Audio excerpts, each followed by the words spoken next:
Okay.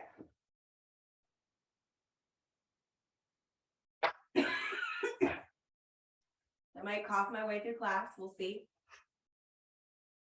All right. Sitting up tall. It was the exact same time last year I had COVID. So it's going to be like when you look at the year by year yoga classes, I think I had like COVID flow last August. Today's going to be like COVID chill. All right. Taking some deep breaths in through your nose, out through your mouth.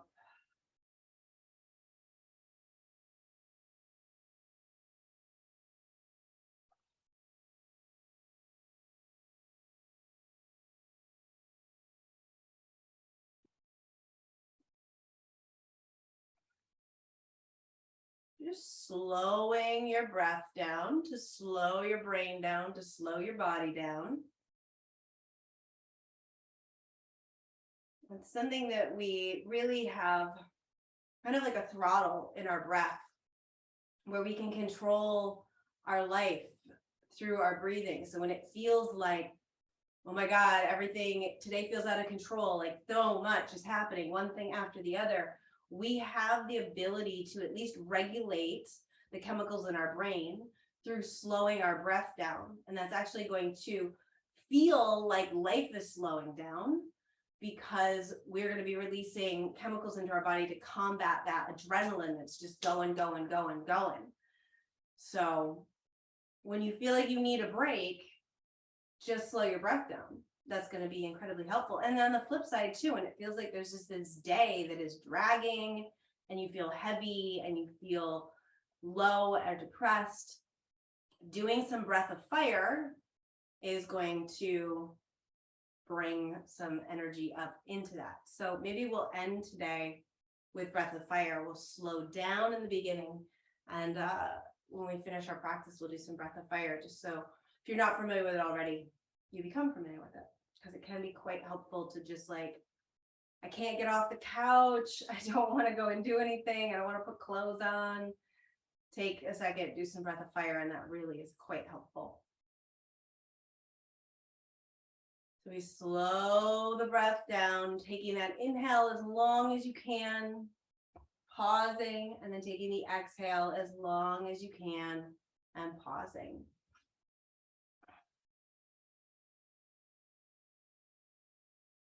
And making sure as you're breathing that you are allowing the whole torso, like a big barrel, from your shoulders, the top of your shoulders, all the way down into your pelvic floor. That whole thing, we inhale and expand, we go outwards 360 degrees. We feel that pelvic floor and the diaphragm in our rib cage push down. We can even let those shoulders rise up on the inhale. And on the exhale, everything kind of shrinks back down. So we think about the inhale augments the whole body 360 degrees all the way around, and then it shrinks on the exhale.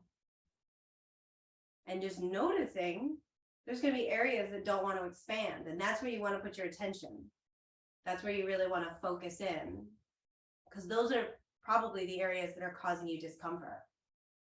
And if you're not feeling discomfort in those areas, they are the cause of the discomfort in the area that you're feeling it. Because chances are where you're feeling the pain or the discomfort is hypermobile, because this other place is immobile.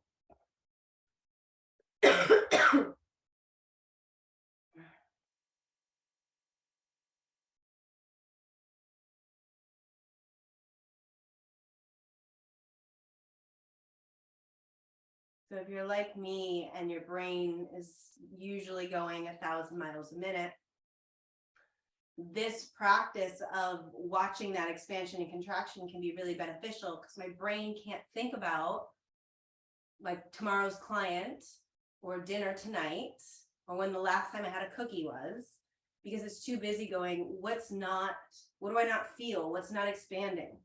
Where's there no sensation right now? Where's there too much sensation?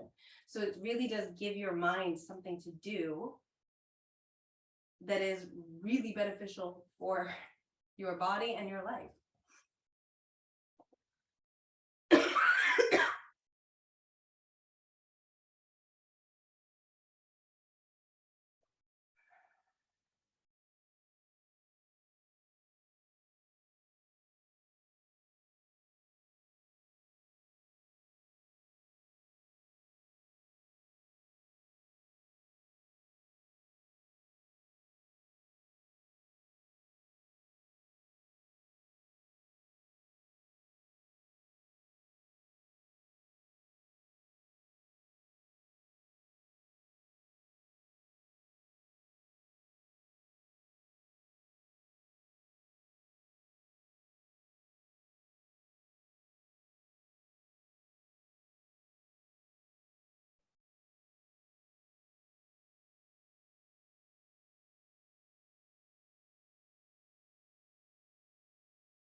Gently opening your eyes. And we're going to start off in Malasana, a squat. And we're going to add a little bit of a wrist compression here. So there's a multitude of purposes for why I'm doing this. Because when we come into a squat, it's obviously like a deep hip opener. However, it's also incredibly stressful on the knees, on the ankles. And putting something in the back creases of our knees helps to actually open up the knee joint. A lot of times we experience knee pain, and it's not because there's anything like broken in there. There's nothing wrong with the knee joint. It's that we don't have a lot of flexibility within the joint itself, and we need to actually create more space within our knee joint. So putting our wrists in there is going to provide that kind of opening within the joint, but it also serves the purpose of massaging out our hands and wrists, which we are probably using to be on the phone and be on the computer and do all the things that we do, maybe walk the dog, do massage, all that jazz. That our hands don't get nearly as enough, and they don't really get any love, let's be honest. So the way we are going to do this is you're just going to come up, take your feet a little bit wider than your hips. And everybody's squat is different. Your toes might stay forward, they might go out. You might have your heels on the floor, you might have your heels up. This is our first squat. We're just starting our practice. So whatever your Malasana looks like is fabulous. I fully support it. You're going to take your hands. Oh, well, let me take this watch off. Take your hands and bring them behind the knees so that the creases of the knees and the creases of the wrists are kind of like centered like an X. And you're just going to work yourself down into that squat. And breathe.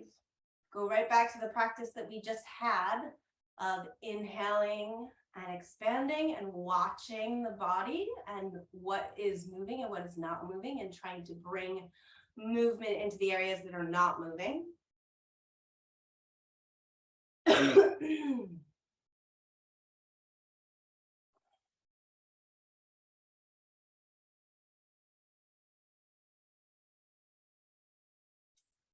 And it can be nice to kind of rock side to side a little bit here, because then you're really kind of pumping on not just the wrists, but also on you'll feel it, on the calf muscles right up towards the back of the knee, where we get really god-awfully tight in those calf muscles.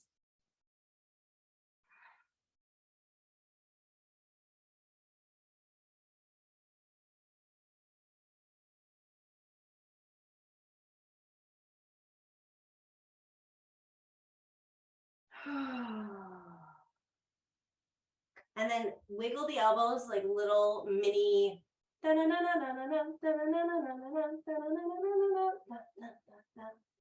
that little chicken dance. And then at the end, when you do the dot, dot, dot, dot, you can rock your weight side to side. Oh my God. Thank God we do this online in the safety and security of our own homes so that the things I say are not broadcast to the general public.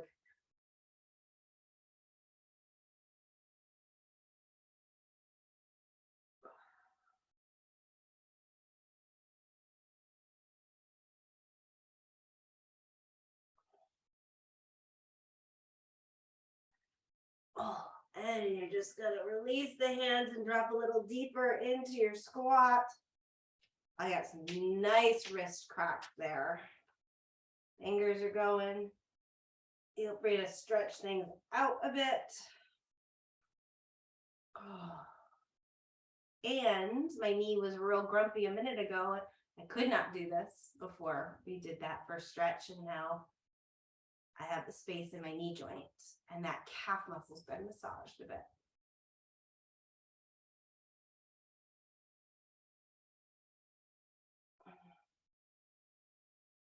And then drop yourself down. And let's come into a butterfly position, nice and tight in towards the body. So not a yin style butterfly.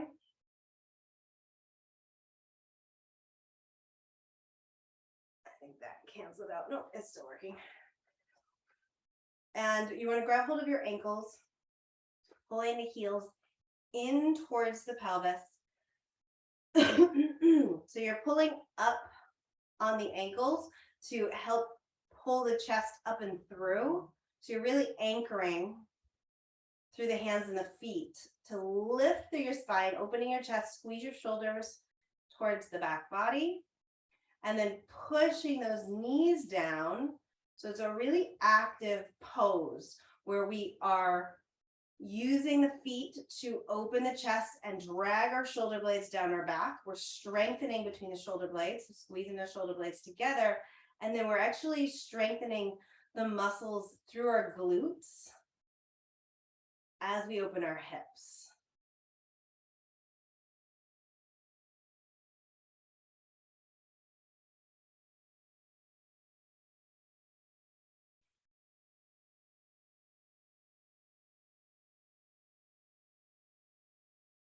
And then just some like straight up 80s gym class stuff. Put those elbows into the inner knees and press out and down as you push your chest through. Keeping the face looking just a little bit in front of your toes so that the back of your neck is nice and long.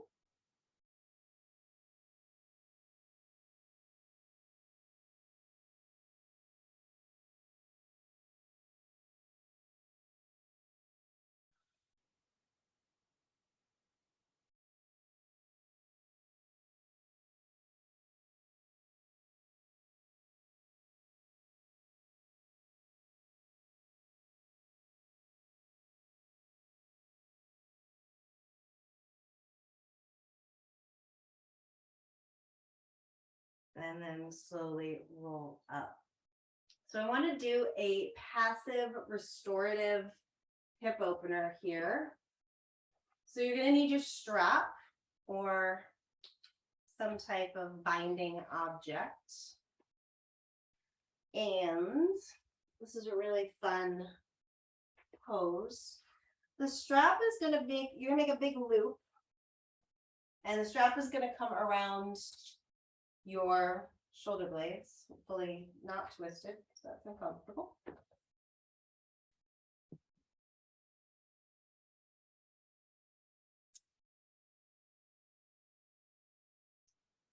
And we're going to take this down under our backs. You're going to bring your right knee in and tighten the strap around your kneecap, pulling that knee in as tight as it'll go. Somehow I still got this twisted. How is that even freaking possible?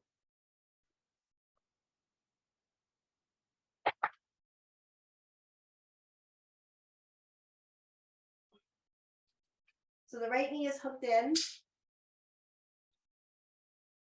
And you want to make sure that the strap is under your shoulder blades so that it doesn't make your back uncomfortable.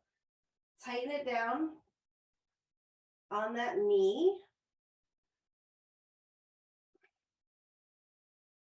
And then the left leg is going to lengthen down. Arms are going to fall out. This should feel like some variation of nirvana because we need to do absolutely no work and hold this knee in here. We're getting a nice release through the left hip. We're getting some beautiful compression through the right hip.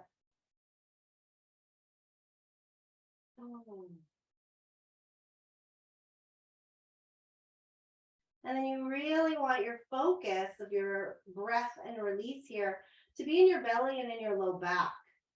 Because the more you can soften through the belly and low back, the more you're getting all of those muscles to turn off that are chronically stuck on.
This is quickly becoming one of my very favorite poses. And I notice the more I can soften and release through my belly and my low back, the more I get these kind of little mini cramps that'll happen through that outer right hip as muscles that have been stuck on start to kind of spasm and turn themselves off.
So to come out of this, you're just going to grab hold of the knee and slide the strap off because it's probably going to be just about the same length for the next pose.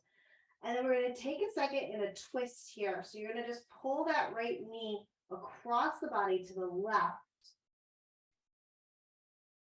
dropping your right arm out to the side.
I'm taking a deep breath in.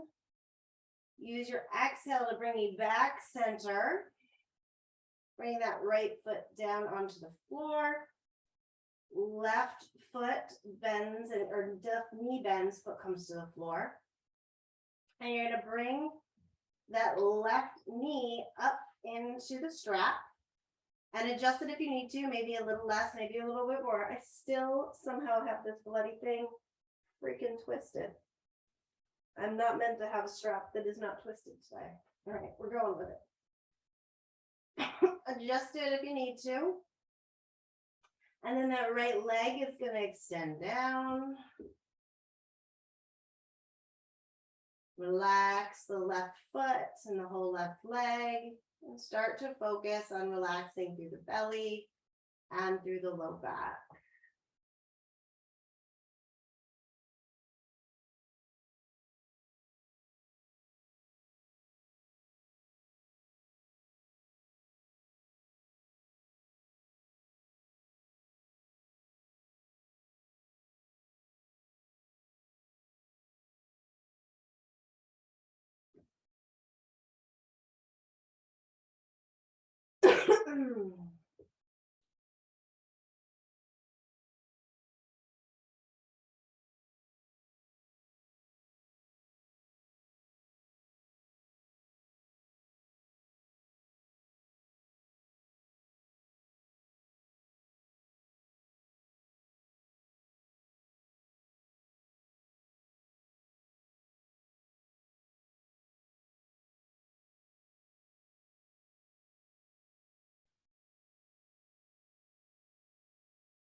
Take a couple more breaths here.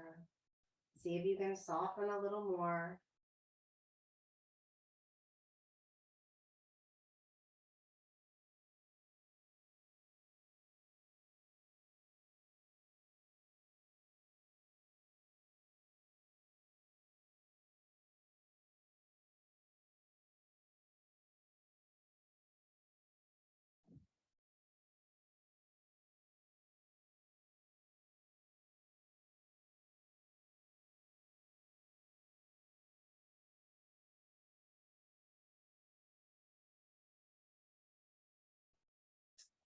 You'll bring your hands up onto the knee, gently release the strap. We're taking it over into the twist. So we pull it over to the right side of the body, left arm comes out to the side. Oh.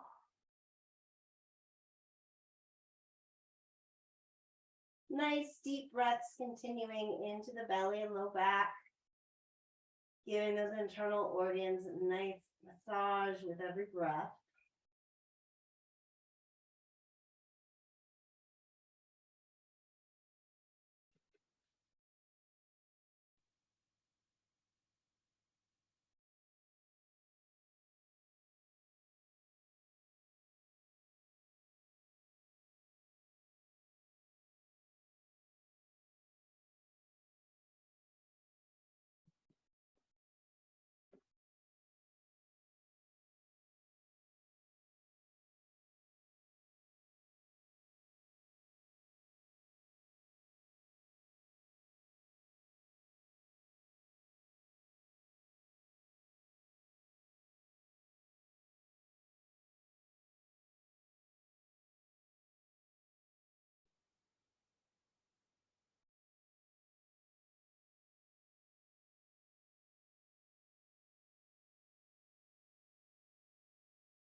And taking a deep breath here. Exhale back center. Bring that left foot to the floor. Bring the right foot to the floor. And pull both knees in. Give them a hug. And then let's take happy baby, grabbing hold of the outsides of your feet. Separating the knees so that they come down towards the underarms. Your feet, you want ideally to be looking straight up at the sky as if you were doing a squat on the ceiling. Now we're trying to pull those feet down, straight down, so the knees come down towards the floor. And at the same time, think about lengthening your low back down towards the mat.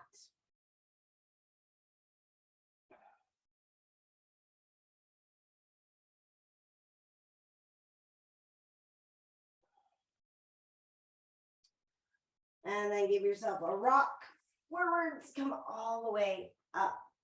Then slide that strap off.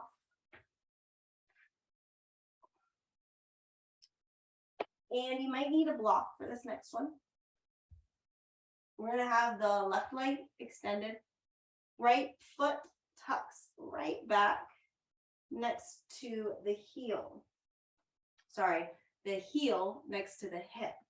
So if you've got any tenderness in the knee, there's two things you can do. You can wrap something up and put it in that crease, and that's going to help open up the knee joint even more.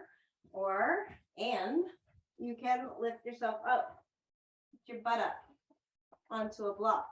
Now you definitely want to lift your butt up on a block if the knee is pointing outwards. So the knee should be pointing right down towards the end of your mat, like your foot does. All right. And from here, we're going to hinge forward. Now it's going to be much easier to drop to the left because we've got a compromised hip joint here with being folded up like it is. So you're really going to have to focus on pulling the pelvis backwards and extending the rib cage forward. So what I've been talking about for like the last 6 weeks, where our forward folds don't come from our mid back and upper back, our forward folds come from our sacrum. And then it's like that very first vertebrae is what really pushes the pose forward. First second, third, fourth. And then the rest of the spine follows.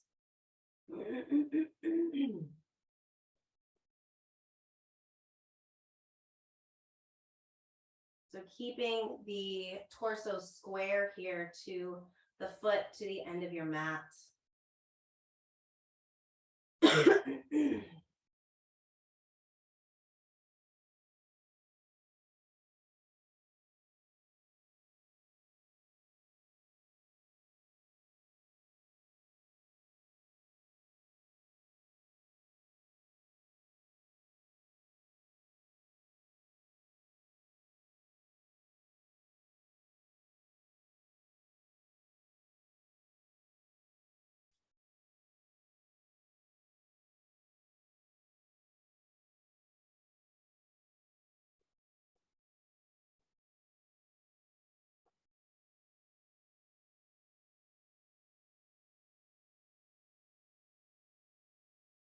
And you want to make sure that even as you're folding forward and as your spine is rounding, your chest stays open.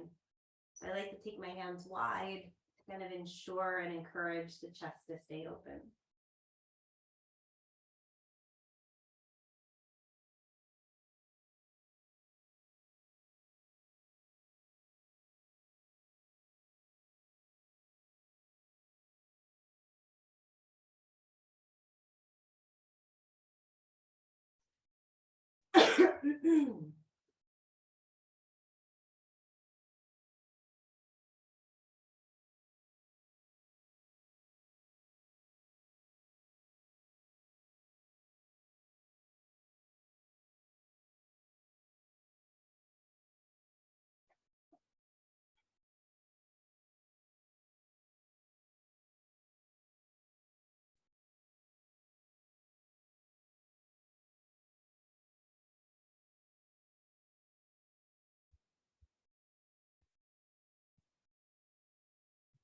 Rolling up. You're going to take yourself out of this pose by leaning to your left, grabbing hold of the right ankle, pulling the right knee to your chest, and then extending the right leg down the mat. Give the knee a little bit of love. And then we swap sides. So left foot comes back. Again, my heel is right next to my hip. My knee is pointed straight forwards. So if you're having any discomfort in the knee, or if your knee is looking out to the left, you want to bring your hips up onto a block or a pillow or a blanket. And then if you're still having knee discomfort, putting something right in the crease of the knee, kind of where we put our wrist when we started. And we lengthen up, and that very first vertebrae is what moves us forward. And I don't want you to think the very first vertebrae is like, here in the low back above the pelvis. It's down in the pelvis. So the pelvis really needs to tip forward first, and then into the low back, and then into the mid back, and then into the upper back. And again, you want that chest to stay nice and open.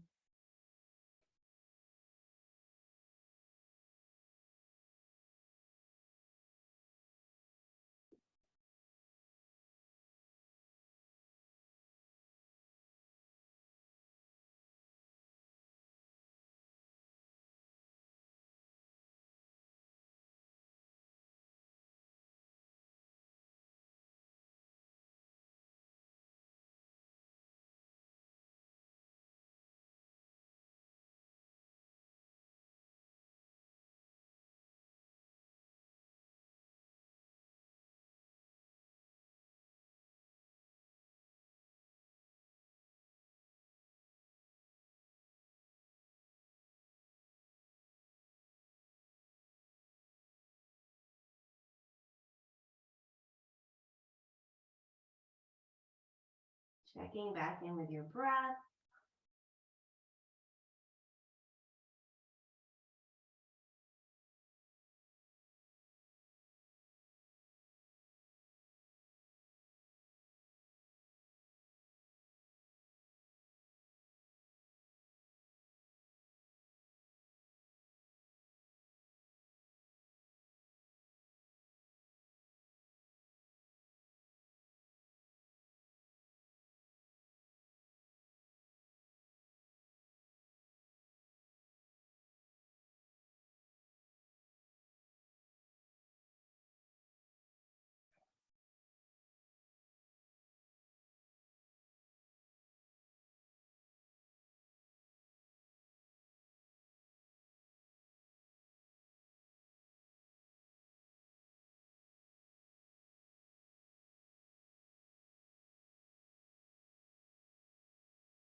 And slowly roll up.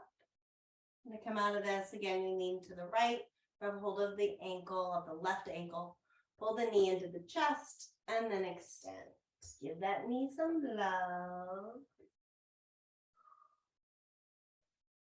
And then sit up nice and tall, flex your feet. Again, feel that sacrum start to take you forward. So the pelvis is what really initiates this, then the low back, then the mid back, then the upper back, taking yourself as far forward as you can, keeping the chest open, drop the head down.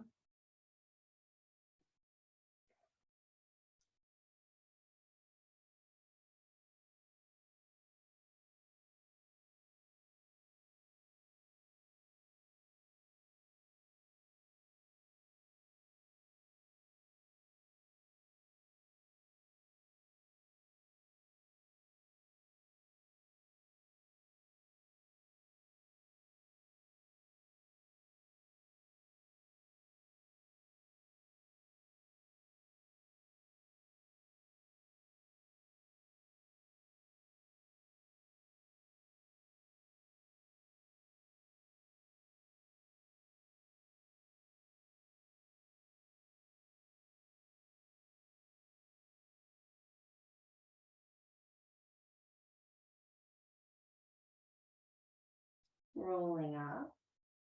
So you're gonna need your strap again. I like to use my block for this, for a soft padding for my knee. You can just use a pillow or blanket or roll up your mat. It's gonna be a little weird, just to let you know what we're getting into here. So, never actually explained this out loud before because I always just do it on my own. Just you guys are gonna experience something new today. We're gonna put the right leg on the padding, and we're gonna bring ourselves up on top of that right leg. Left leg's gonna come in front of us. Now the strap is gonna get looped around our ankle, and we're gonna pick that foot up, right? And either clip or tie the strap around your pelvis at the same time. Okay, so I've got that leg pulled up to really shorten the hamstring and lengthen the quad. And then I'm going to tighten it as much as feels appropriate. Okay. Making sure that you have a slight internal rotation. So it shouldn't feel like you've got the foot shouldn't be swinging over to your left. You want to make sure it stays right behind that right butt cheek. So that just gives me hands-free situation because I can easily do this pose hanging on to the foot. However, I'm looking for a hands-free situation here because I want to add the lengthening through the right arm. So what this does is really focuses on stretching up and out of our waistline because our quad isn't just here in the front of the body. It goes under our groin and comes around into the back side. So along the inside of the back of your pelvis. And then there's another head of it that comes up and attaches into your low back. So when we lengthen up and lengthen our whole waistline, we're continuing to deepen the stretch through the quad, as is when we tuck our tailbone. That's why I tell you always tuck your tailbone, is because if I were to arch my back here, I would be allowing that quad muscle to actually release by shortening the distance between the knee and the back of my pelvis. So I really want to hug that under. That's going to tighten everything. I'm going to take that right arm up. And then from there, I can start to sink into that left leg. Now, I'm probably not going to go very far because I've really shortened everything up here. But I want to make sure that I keep hugging under, drawing my belly back, really reaching up and back through that arm.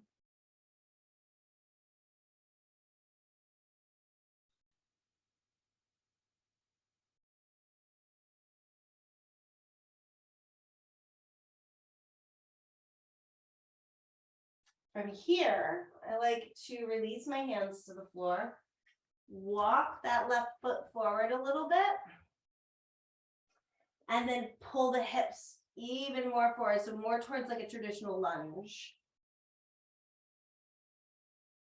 And I find it does help to have my left hand on the inside of that left foot. And the more I can drag my pubic bone towards my heel, the deeper this stretch is going to become. And again, I want to make sure that that foot is staying right behind my right glute and not starting to tip over to the left, okay? So maybe a better way to say that is the weight in my right knee is dead on center or even slightly on the outside of the knee. However, it is not on the inside of the knee, okay? So we're looking for dead on center or slightly on the outside for the weight in the knee.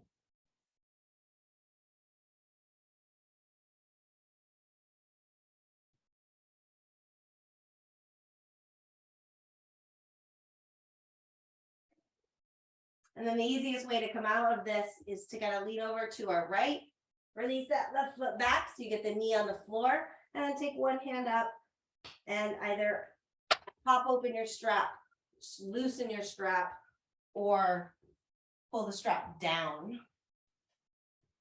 I love this strap. This is one of the ones that's got like the plastic clippies. I'm an 80s baby, and I think 70s and 80s, especially, we had the like belt buckles that you like looped it through the two rings, you know, you went through one and then back through the other.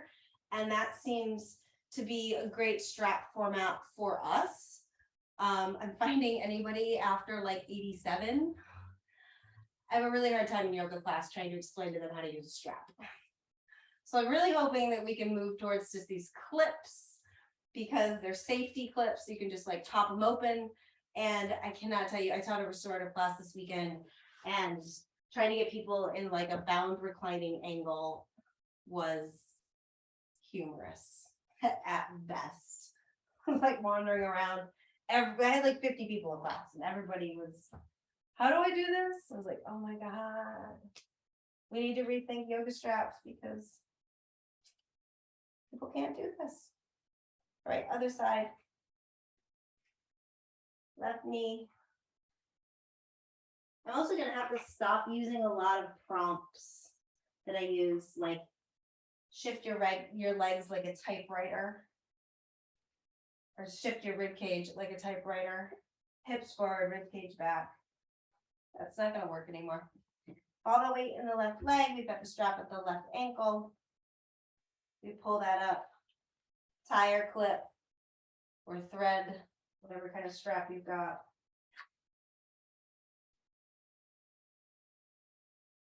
And then tighten.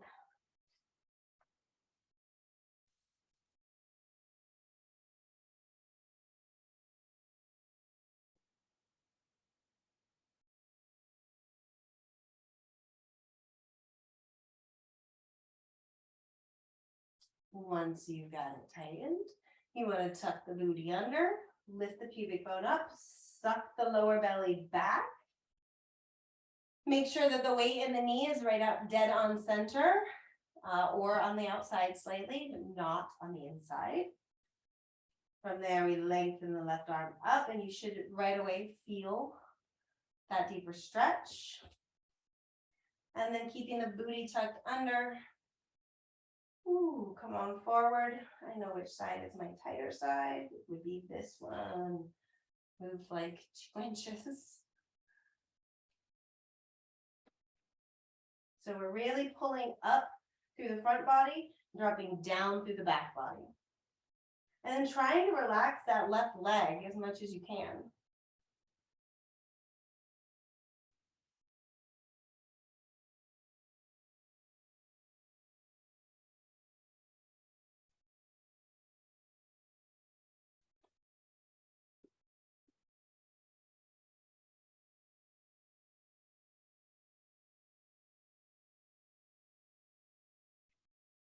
Keep reconnecting to the pelvis and hugging it under.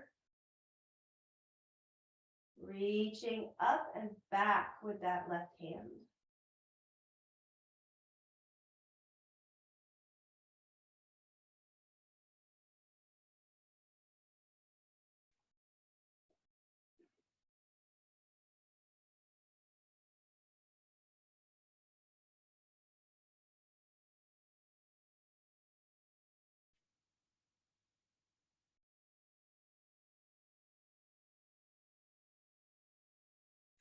And then from here, we bring the hands down onto the floor. We walk that right foot a little bit further forwards.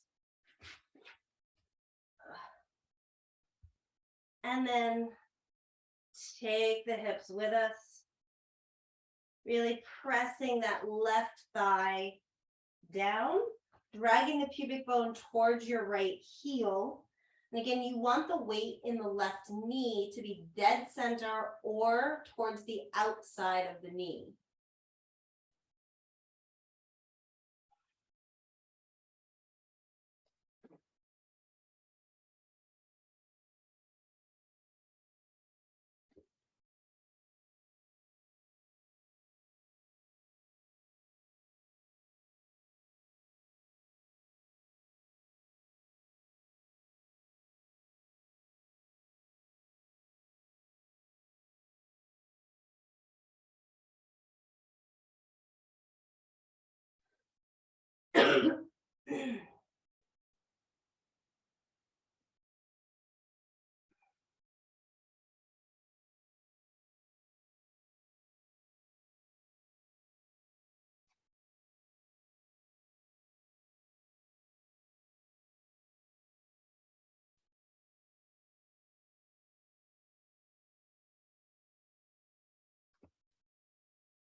And then to come out of this, we're going to lean over to the left, sweep that right foot back, and I use one hand to either release the strap, loosen it, or you just pull it down the thigh and it releases that way.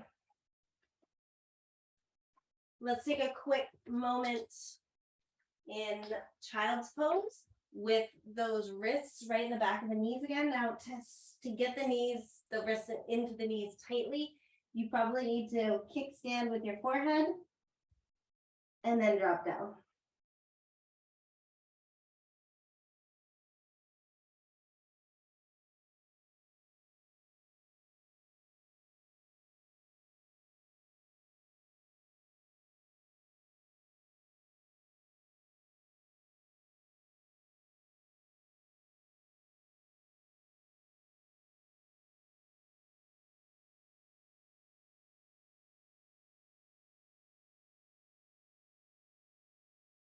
And then releasing that. Coming around for Shavasana, onto our backs.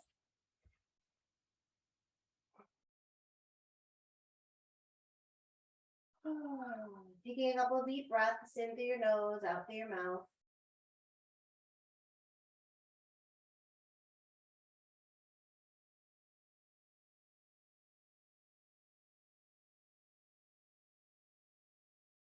Allowing yourself to be held by the floor. So just trying to surrender all of your weight into the mat.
Deepening your breath. Wiggling your fingers and toes. Arms and legs. Extending the arms up past your head for a nice long stretch.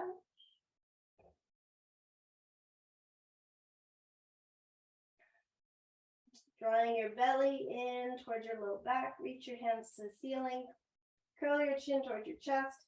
And then reach from your hands all the way up. And take a little forward fold. Come around to seated. For our breath of fire. If you are not familiar with breath of fire, it's a very fast breath. It is punctuated by short bursts out through your nose. We'll take a large breath in and then it'll be quick, short bursts out through the nose with a soft jaw. The inhale will be really natural between the bursts, so you don't have to worry so much about that.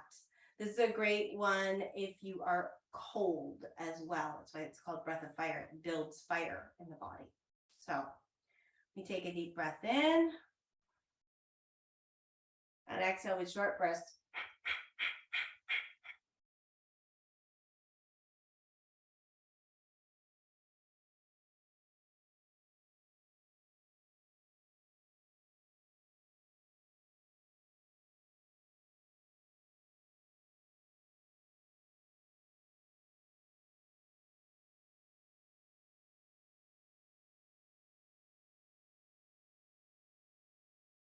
Long exhale.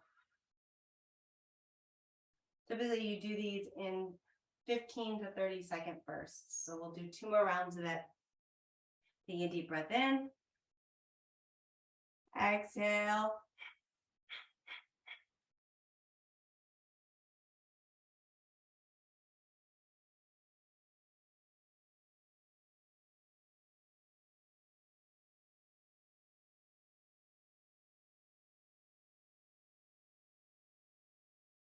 Long exhale.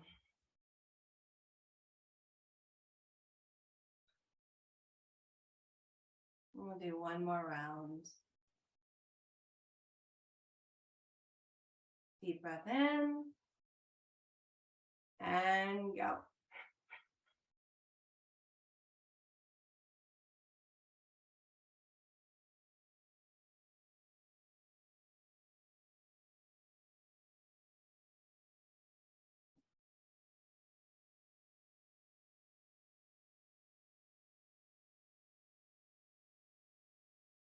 Long exhale. Couple of rounds of normal breath here. Typically your brain feels much more awake and clear after that.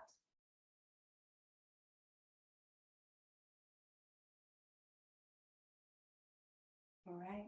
Hands together, your heart center. Thank you guys so much for being here with me today, breathing with me. Namaste.